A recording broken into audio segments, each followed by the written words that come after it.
নতুন লোকক আমি ৰেচন কাৰ্ড দিম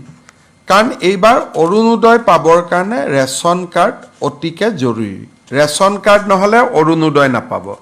গতিকে বহুত ব্যক্তিয়ে হয়তো ভাবিব মই দুখীয়া মই অৰুণোদয় পাব লাগে ৰেচন কাৰ্ডখন নোপোৱাৰ কাৰণে তেওঁ অৰুণোদয় নাপাব সেই কাৰণে আমি 17 লাখ পৰিয়ালক 17 লাখ ব্যক্তিক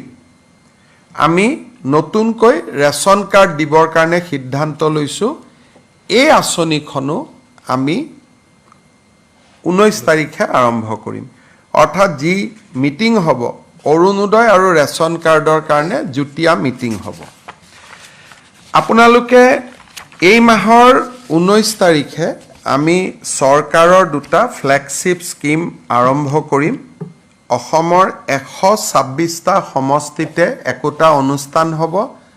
আৰু গুৱাহাটীত ৰাজ্য চৰকাৰে সাংবাদিক মেলৰ জৰিয়তে এই আঁচনি দুখন মুকলি কৰিব প্ৰথম হ'ল 12,60,000 অৰুণোদয়ত নতুন হিতাধিকাৰী অৰ্থাৎ প্ৰতিটো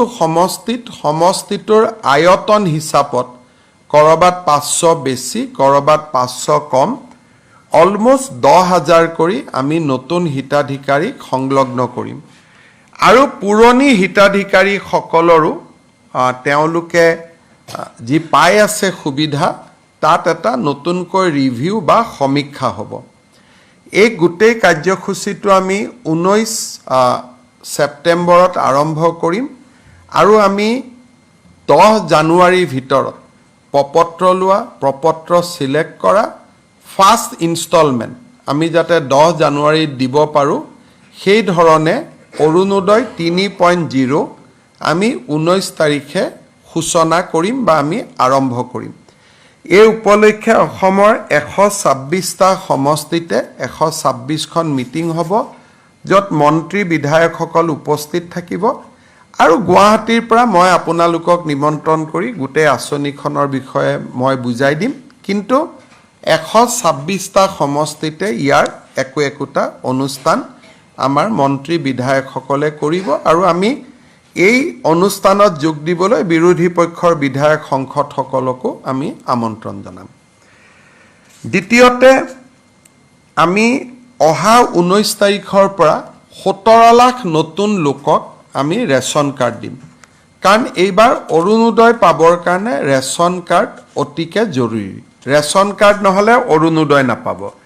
গতিকে বহুত ব্যক্তিয়ে হয়তো ভাবিব মই দুখীয়া মই অৰুণোদয় পাব লাগে ৰেচন কাৰ্ডখন নোপোৱাৰ কাৰণে তেওঁ অৰুণোদয় নাপাব সেই কাৰণে আমি 17 লাখ পৰিয়ালক 17 লাখ ব্যক্তিক আমি